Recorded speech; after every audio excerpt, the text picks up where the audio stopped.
Hello નમસ્કાર મિત્રો। અગાઉના વિડીયોની અંદર આપણે જોયું હતું કે કોઈ પણ સમીકરણ મતલબ સંકર સંખ્યા આપેલી હોય તો તેને આપણે ધ્રુવીય સ્વરૂપની અંદર કઈ રીતે દર્શાવી શકાય અને તેને ધ્રુવીય સ્વરૂપ આપણે કઈ રીતે મેળવી શકીએ। આ વિડીયોની અંદર પણ આપણે એ જ જોવાનું છે કે કોઈ પણ સંકર સંખ્યા તો આપેલી હોય છે તેને આપણે ધ્રુવીય સ્વરૂપની અંદર દર્શાવવાનું કીધું હોય છે। તો તમારે અહીંયા સિમ્પલ એ જ જોવાનું છે કે જ્યારે કોઈ સંકર સંખ્યા આપેલી હોય તો તેને આપણે ધ્રુવીય સ્વરૂપમાં કઈ રીતે દર્શાવી શકીએ। તો સ્વાધ્યાય 5.2ના ક્વેશ્ચન નંબર 6, 7 અને 8નું સોલ્યુશન અહીંયા જોવાનું છે કે સંકર સંખ્યાઓને આપણે ધ્રુવીય સ્વરૂપમાં કઈ રીતે દર્શાવી શકીએ। તો તમે જુઓ વિડીયો। હેલો નમસ્કાર મિત્રો। આપણે અહીંયા એક્ઝામ્પલ નંબર 6 આપેલું છે કે આપેલ સંકર સંખ્યાને તમે ધ્રુવીય સ્વરૂપની અંદર દર્શાવો એવું કીધું છે, બરાબર છે। તો સંખ્યા શું આપેલી છે કે -3, તેને આપણે ધ્રુવીય સ્વરૂપની અંદર દર્શાવવાની કીધી છે। તો સૌથી પ્રથમ ધ્રુવીય સ્વરૂપની અંદર દર્શાવવી હોય તો તમારે r cos θ અને r sin θ ની વેલ્યુ જોઈએ। તો r cos θ બરાબર થશે -3, કેમ કે અચલ પદ હોય તે કોસવાળું પદ હોય અને સાઇનવાળું પદ i વાળું રૂપ હોય। તો i વાળું પદ નથી તો એને બરાબર આપણે 0 લઈ લઈએ।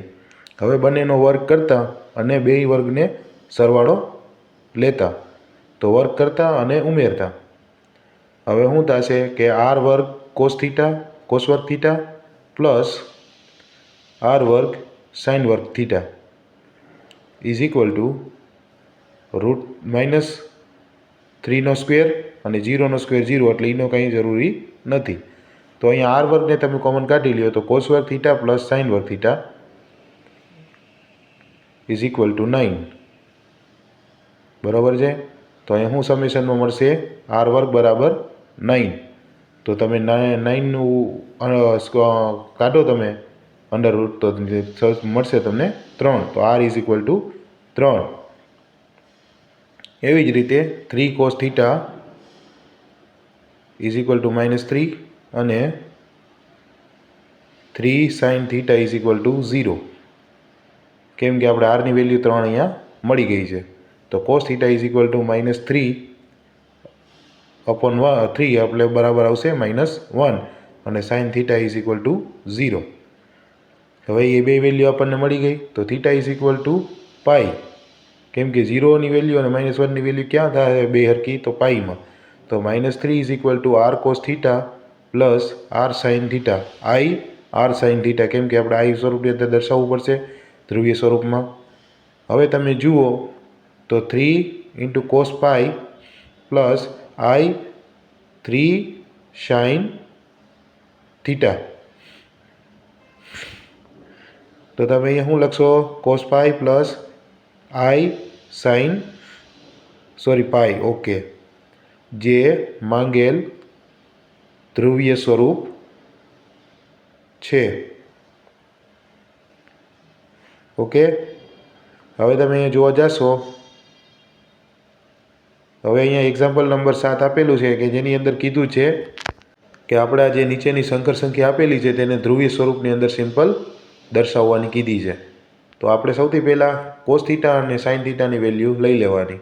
તો r cos θ is equal to √3 અને sin θ બરાબર શું આવશે r sin θ is equal to 1, કેમ કે કંઈ ગુણક ન હોય તો સહગુણક 1 તો હોય જ।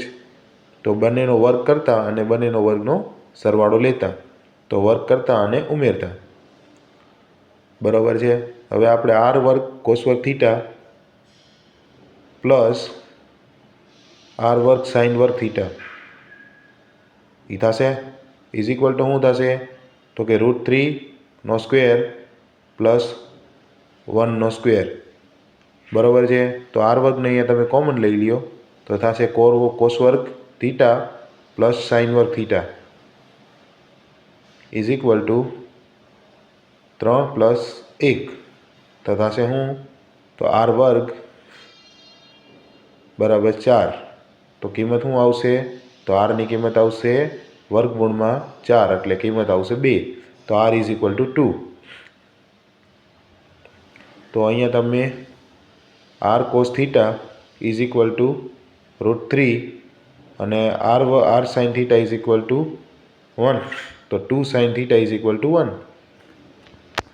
હવે તમે જોવા જાઓ તો cos θ ની કિંમત કેટલી આવશે cos θ ઇઝ ઇક્વલ ટુ √3/2 અને અહીંયા શું આવશે sine theta is equal two 1/2 આવશે આમ. હવે આ બે થઈ ગયા હોય તો તમને થીટાની કિંમત સિમ્પલ મળી જાય. થીટાની કિંમત કેટલી આવશે π/6, કેમ કે √3 અને 1/2ની કિંમત બે સરખી આવે π/6માં. તો √3 + I is equal to r cos theta plus I r sin theta. બરાબર છે. તો આવશે આરની કિંમત મૂકી દો તો 2 cos થીટા બરાબર થીટાની કિંમત છે π/6 અને I આરની કિંમત 2 અને sin π/6. હવે તમે જોવા જાઓ તો તમે 2ને કોમન લઈ લ્યો તો cos π/6 પ્લસ I sin π/6 જે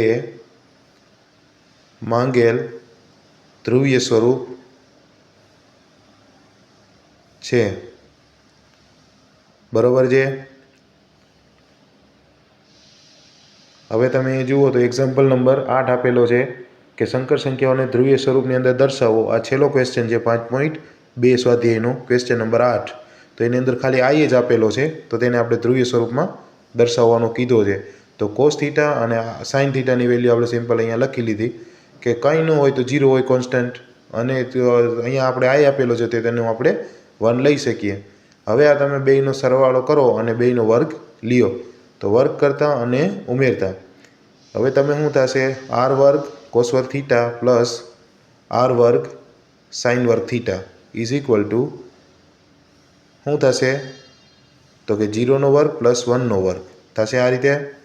તો rને તમે કોમન લઈ લો r²ને, તો cos વર્ગ થીટા અને sin વર્ગ થીટા આ રીતે થશે. ઇઝ ઇક્વલ ટુ 1 આવશે. તો અહીં શું થશે r² બરાબર 1, તો આરની કિંમત કેટલી આવશે સિમ્પલ 1. હવે તમે જોવા જાઓ તો આરની કિંમત આપણને 1 મળી ગઈ છે, તો તમે સિમ્પલ એને અપ્લાય કરી દો. r cos થીટા બરાબર શું થશે 0 અને r sin થીટા, તો ત્યાં તમે sin થીટા બરાબર 1.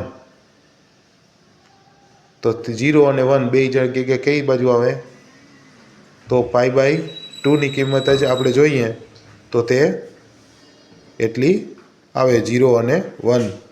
હવે I is equal to r cos theta plus I r sin theta, કેમ કે આપણે ધ્રુવીય સ્વરૂપ જોઈએ છે એટલા માટે.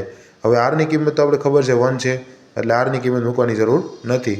I બરાબર I sin π/2 જે માંગેલ ધ્રુવીય સ્વરૂપ છે. બરાબર છે. તો આનું ધ્રુવીય સ્વરૂપ આ ઉપર મુજબ